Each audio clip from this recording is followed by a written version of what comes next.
Welcome to the Eureka Conservative Daily Charlie Kirk Bible Read, or the Charlie Kirk Daily Bible Read, whichever one, and the Bob Rant. So plenty to rant about, obviously, today. For all those who joined me last night, you probably know where a lot of today's will be going. Before we do anything, back to a bit of a normal live stream on this. There's my co-star in the background. He's usually on his couch by now, but he's he's a bit toey for some reason today. Oh no, there he goes. I love it when they just sit down. He'll be beautiful. He's usually on the couch. Don't know why he's not there. He's a funny old dog. Those who've been with me for a while would always know. A bit harder because I'm now doing it from the laptop. I was having issues with my phones on the live streams. Sorry.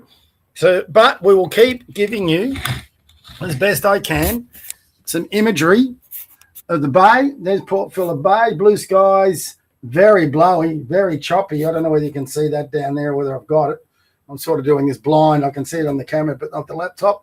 But that is Port Phillip Bay today in Melbourne. Choppy, windy, but at least it's not raining. So I'm not going to be complaining that it's not raining. So we've had enough of that for the last month, 6 weeks, whatever it is. So it's good to get a little bit of weather where we don't have to worry about the rain and the cold and all that sort of thing. So even at night time, I've gone from 2 doonas to 1. So things are warming up a little bit in Melbourne at last for summer. So obviously the news is dominated by Bondi, not just the mainstream media news, but my social feed. I just can't get away from all of it, which is understandable. So, but before we start, let's get into our Bible read, and then we'll go into the Bob Rant. And we're up to the 15th. 10 days till Christmas, eh? 10 days. Promise of hope. While Jeremiah 33, 1:11.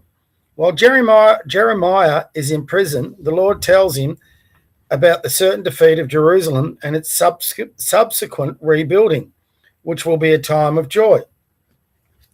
While I was still in prison in the courtyard, the Lord's message came to me again. The Lord who made the earth, who formed it and set it in place, spoke to me. He whose name is the Lord said, "Call to me and I will answer you. I will tell you wonderful and marvelous things that you know nothing about. I, the Lord, the God of Israel, say that the houses of Jerusalem and the royal palace of Judah will be torn down as a result of the siege and the attack. Some will fight against the Babylonians, who will fill the houses with the corpses of those who I am going to strike down in my anger and fury. I have turned away from this city because of the evil things that its people have done, but I will heal the city and its people and restore them into health. I will show them abundant peace and security. I will make Judah and Israel prosperous, and I will rebuild them as they were before. I will purify them from their sins, what they have committed against me. I will forgive their sins and their rebellion. Jerusalem will be a source of joy, honor, and pride to me, and every nation in the world will fear and tremble when they hear about the good things that I do for the people of Jerusalem and about the prosperity that I bring to the city." The Lord said, "People are saying that this place is like a desert, that has no people or animals living in it. And they are right. The towns of Judah and the streets of Jerusalem are empty. No people or animals live there. But in these places you will hear again the shouts of gladness and joy and the happy sounds of wedding feast. You will hear people sing as they bring thank offerings to my temple. They will say, 'Give thanks to the Lord Almighty, because he is good and his love is eternal.' I will make this land as prosperous as it was before. I, the Lord, have spoken." Could apply that to Australia, but at the moment, how happy a country were we once, not so long ago. Maybe are we paying for our sins a little bit at the moment? Don't know. That's a more powerful sort of thinking than what I tend to get onto my rants here on the Daily Kirk Bible Read, but it does get you thinking. We're certainly paying for the sins of our politicians. Anyone who joined me for the rant yesterday would know, and I had a special rant late last night, probably between 10 and 12, so it went for a while. And Sorry, guys. I just had a text I had to check there. Yeah, so I think we're all ranting a little bit today. You've only got to go through the feeds. But whenever you get an event like yesterday, a terrorist event or a massacre or a killing, all the normal responses come out. It just does my head in. Maybe for younger people it won't because you haven't seen it. But in my time, the same thing happens. We'll lay some flowers. We'll have candlelight vigils. People will get round at the scene of the crime. People will come out and say, don't label everyone with hate. And, we've got to wait for the investigation. We're going to bring in more powerful gun laws, apparently. It's only a matter of time before they start going on about digital ID, facial recognition, hate laws, more censorship on social media. So everyone's going to pay for their liberties because of these arseholes. And they'll say a lot of nice things, or what they hope people consider nice things. And everything our politicians do for the next probably 3 months, everything they do will be to deflect blame from themselves. Our politicians are the ones with the blood on their hands. But they will do and say anything to avoid that accountability. And if you believe their bullshit, then you're a fool, and this country's gone. There's only one way. I've always had this opinion. I could be totally wrong, but I think there's only one way to solve the political problem, and that's through politics. And I've been waiting for that. Like in America, you've got Trump. He's helping to solve, their issues over there. Some aren't happy with him, but that's politics. You're never going to get 100% of the country happy with you. And surprising, Trump has had as much support as he had, considering the coverage he got. Sorry, guys, I've got my 40-kilogram German Shepherd getting under my legs. He's not happy on the couch today. So, Albo's come out this morning. Chris Minns has come out, and they're going about tougher gun laws. The gun laws aren't the problems, you fools. The gun laws are not the issue. A person who wants to kill someone, as we found out at Bondi Junction, can go around with a knife and kill plenty of people. They can ram them with a car and kill people. They can poison their meals and kill people, as we found out. It's the intention of the person with the weapon that is the problem. It's not the weapon. The weapon doesn't wake up in the morning and go, I'm going to go kill 10 people or 12 people or whatever the count is now. The weapon is simply in the hands of a monster that wants to cause harm and death. That's it. So they're dodging all those problems. The same thing with Annika Wells. I think Rita Pahani put it best. The princess of the Rort, or whatever, the princess of the travel expenses. That's right, something like that. But she's getting on social media to warn us about sharing social media. Fuck off, Annika. I'm a grown man. I can watch whatever the hell I want to watch. I don't need your permission to look at social media and what I can share and can't share with my followers. We're all grown people. You ban the young ones off the internet, so it's now just us oldies. So we can decide what we want to watch when we want to watch it. Whether it's good content, bad content, whatever it is, I'm a grown man. And personally, I want to see the horrible thing these bastards have done. I don't want it hidden from me. If these politicians could, if they could have waved a magic wand yesterday and not allowed this to get out to the public via social media or mainstream media, do you think they would have waved that wand? Of course they would have. In a heartbeat. Albo doesn't want 3 months. This is his favourite time of year. He can go to all the sporting events. He can go to the Australian Open. He can suck on his ice creams. Can have a beer. He can pretend he's married to, what's her name, Jodie. He gets 2 months off. Well, he's not getting 2 months off this time, is he? So he's going to have to contend with this, and he's going to have a national cabinet right now, 4 o'clock. We're going to toughen gun laws. Big deal. Didn't work with Howard, won't work here. All they're doing, I tell you what, if we had had free gun laws like you have in Israel, like you have in certain parts of America where you can carry a rifle, do you reckon those bastards wouldn't have been taken out within about 2 minutes? The cops didn't do it. From all reports, the cops took 45 minutes to get there. They say, take away the guns. We don't need them. The police will protect you. Did the police protect those people yesterday? as well as they could have? Well, I've got no doubt a number of them went into the face of harm, and God bless them for doing so. But there are reports, and there's a lot of them coming out. The police took a long time, and yet the station is only 3 minutes away, if that. Where were they while people were getting shot? Now, maybe they can't get there, but you can't say, and for legitimate reasons, but you can't say rely on the police.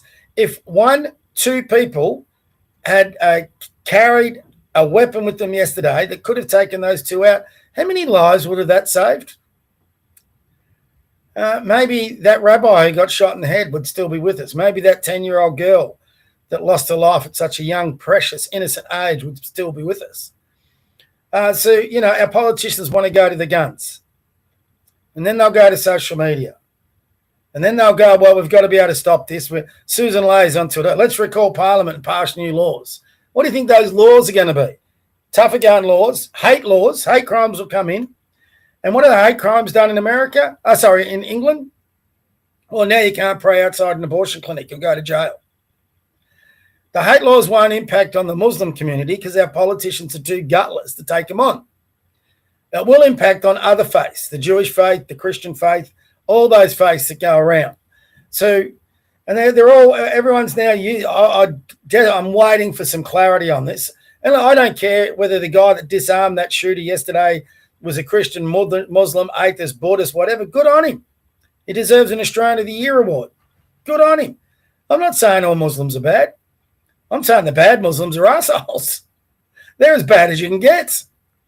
There's not many more evil people than a bad Muslim on this world. So, and I think the good Muslims know that, but they're petrified. They're shit scared of them to come out and speak out against them, and quite rightly so. So our politicians have got to do it, but they won't take him on because they're shit scared of him. They're shit scared that they're going to lose their seats where there's a big demographic of Muslims, because if they come out against the clerics and all that, the clerics will tell their congregations to go vote for the person against them. And they'll do it too. So Albo, Tony Burke, Penny Wong, every single bloody ALP politician. And isn't it interesting? They all got onto social media yesterday. They all turned off their comments. They all made these motherhood statements. They all said asking for calm. Don't generalise what we're doing. The Australian public aren't that stupid anymore.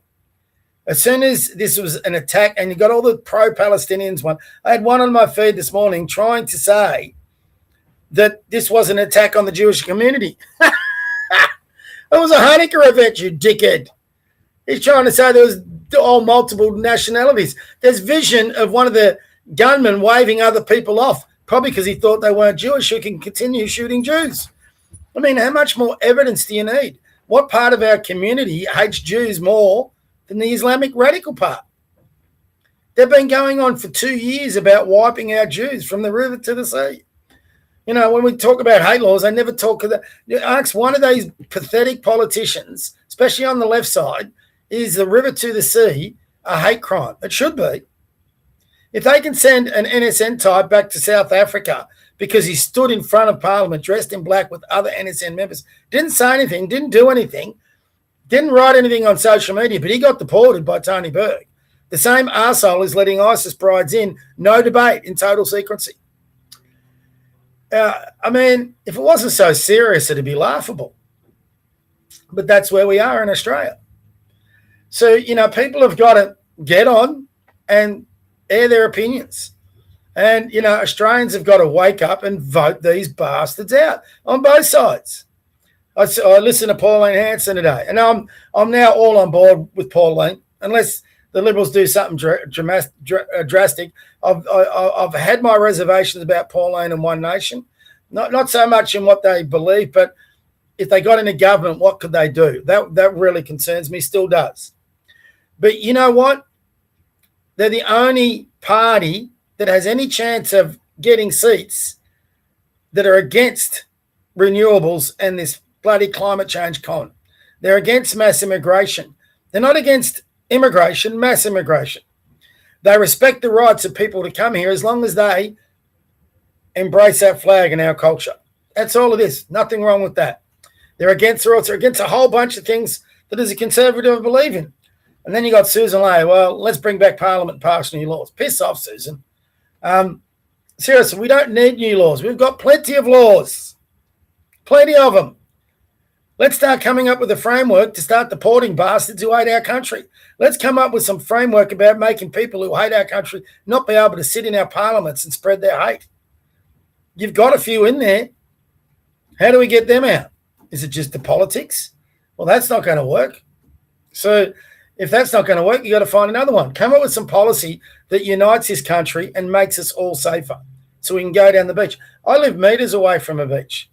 If you had two gunmen on either side of this beach, they could kill so many people on a busy day.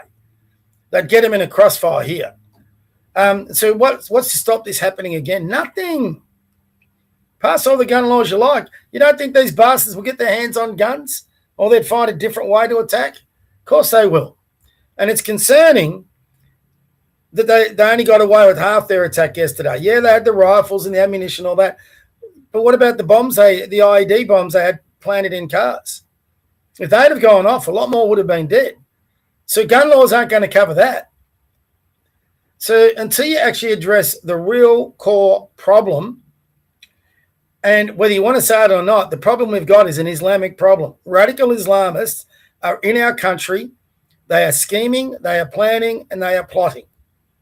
That much is bloody obvious to anybody with two eyes and two ears. And unless you address that core problem and why we're letting those bastards in the first place, then nothing else matters. Until you get a policy that makes sure if they're in this country, they get kicked out, and we review our immigration laws to make sure we never allow their type to come back on, put a foot on our soil again. We've got to become a Christian nation again. We've got to turn right back to Christ. You know, you don't have to be a Christian, but you have to realize that Christianity is this country's best hope. And if we have a country based on Christian principles instead of radical Islamist principles, we'll probably have a much better chance of living in peace, going to the beach, going to the footy, having a beer, enjoying a night out with our mates without having worried about getting shot in the head. So, yeah, just be careful if you're out there listening on what is going on, because they're going to try and deflect, and we can't let them deflect. Sorry, guys, I just want to check something. I've got an important text coming through, so I've got to make sure I get it. And I just had one come through. Yeah, so it's interesting too. You know, all these Greens politicians, they're coming out with these motherhood statements. It was the bloody Greens that have been supporting this pro-Palestinian bullshit, wearing the kafires into Parliament and all this nonsense and creating hatred towards the Jewish community in Australia. Now, whether you agree with the actions of Israel or not, it shouldn't be impacting on the Jewish community in Australia. It just shouldn't. Shouldn't be impacting on any community in Australia. That's a problem in the Middle East, not a problem in the outback. So, yeah, we got some major issues in this country, and it's been brought to a head because of this. And what's going to be interesting is the response. And you watch the media; they'll back whatever Elbow does, and Elbow bring in the gun laws, and we'll get all the same old bullshit responses from these governments and politicians because they can't take accountability. What we need is politicians putting their hands up and say, you know what? I take accountability for this. My actions have helped create this scenario yesterday. We're going to make sure damn well it won't happen again. That's all I need out of a politician. Take some accountability. Say you screwed up. Say you're going to address it. Don't apologize for it. Don't tell us how we are the greatest multicultural country on the planet. Most of us don't want a multicultural country. We're happy with immigration. We're happy with people coming over with different cultures. But we want one culture, an Aussie one. And part of that Aussie culture was to be able to go down the beach and enjoy yourself for a day with family and friends without being shot at. So, good on Peter McInaugh's dickhead in South Australia. He can go down the street and he can have 10 different food shops, and he's happy with that. To have those 10 different food shops, is he happy for 10 people to sacrifice their lives for his 10 different food shops? And now he's coming out and saying how lockstep in he is with the Jewish community. No, he's not. Neither's Elbow, neither's Burke, neither's any of these bastards who are coming out now saying they're going to fight against anti-Semitism. I guarantee in 3 months they won't care. It'll all die down and we'll be back to where we were. So there's only one politician in this country And like I said, I have reservations, but there's only one politician for close to 30 years that have been arguing against this stuff, and that's Pauline Hanson. So she's been proven right.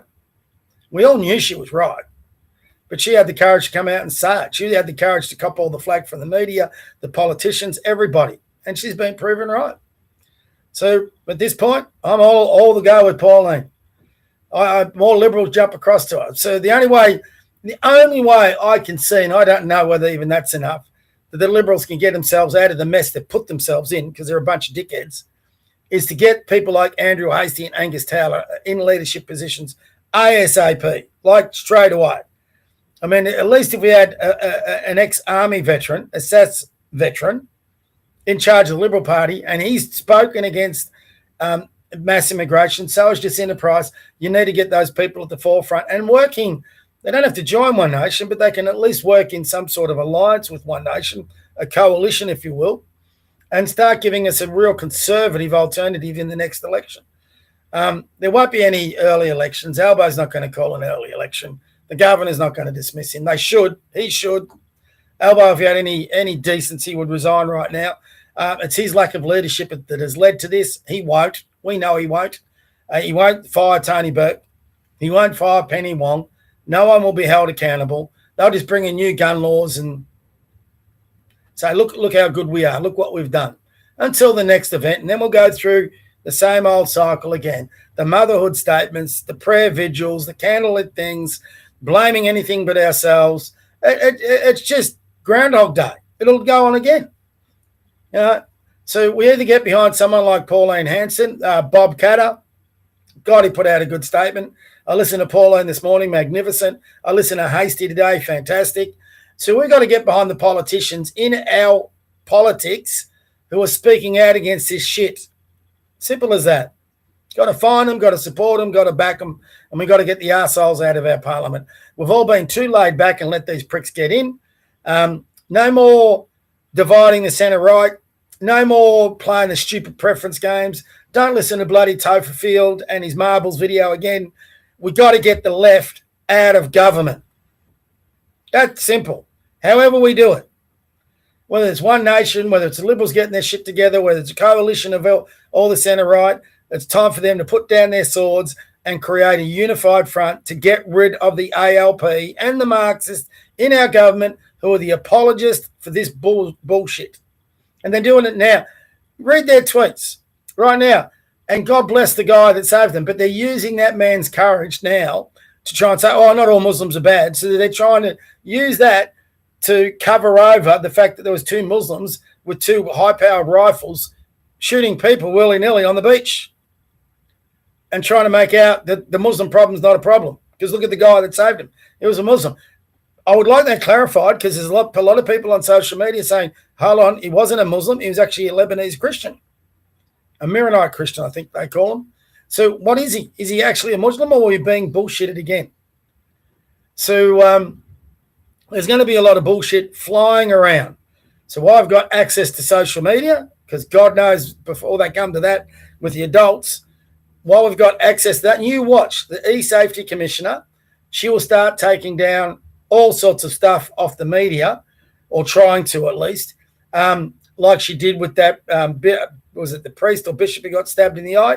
She'll try and take a lot of this stuff down off social media so we can't see it.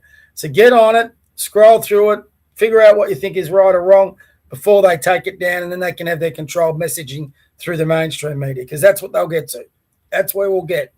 And all the mainstream media, bloody opinion pieces and all that, they'll all come out and they'll opine on what they think the real issues are, and they'll try to manipulate us into believing those issues, and they'll take us away from what is the number one issue, the people we're letting into the country and in what numbers we're letting them into the country and how many people we've got now that hate Australia, want to tear it down, and there's a fifth column in our country because of arseholes like Anthony Albanese, Tony Burke, what's his name, Malcolm Turnbull on the Liberal side, and Penny Wong, all those types. Every moderate, Matt Keane in the Liberals, another one, arsehole. So don't listen to them. Don't listen to them. And try and convince other people that we can be better than this because we have to be. Anyway, there's my rant. and it was a predictable one. So anyway, I got my Bible reading first today, unlike before. Finish on a high. There's my boy coming to say goodbye. Come on. Hey, JJ. No. He's finally got up on his couch. He's had enough of me. So what? There he is in the background. Isn't he beautiful? Why can't people be like dogs? Look at that. What a beautiful boy with a beautiful face. So from me and JJ, God bless. God bless your kids. God bless your grandkids. God bless your pets. Give them all a hug. Sadly, we've been just shown in the last 24 hours, you don't know when the last time it is you can embrace your loved ones. So do it today, do it tomorrow, do it every day. And let's embrace that flag and what it stands for and get it back to what it was. Anyway, it's enough from me for one day. I will Eureka podcast tomorrow night. We got 2 to go before Christmas. And I'll be trying to, I should be right, the works will now die off a bit. So you'll get my ugly mug live streaming every day with different rants and different prayers and whatever. So let's not forget, we are in the Christmas season. It is despite yesterday, for us Christians and for non-Christians, it is a time of goodwill. We need to embrace those customs. We need to embrace our Christianity, our traditional festive seasons. Even if you're a non-Christian, we need to be embracing the Christmas season, Santa Claus, gifts under the tree, all that sort of thing. It's a wonderful time of year. I'll be taking the dog for a walk to look at all the lights tonight. I love doing that. So get stuck into that for the next 10, 20 days. Anyway, I'll see you tomorrow. Goodbye. God bless. Let's get Australia back.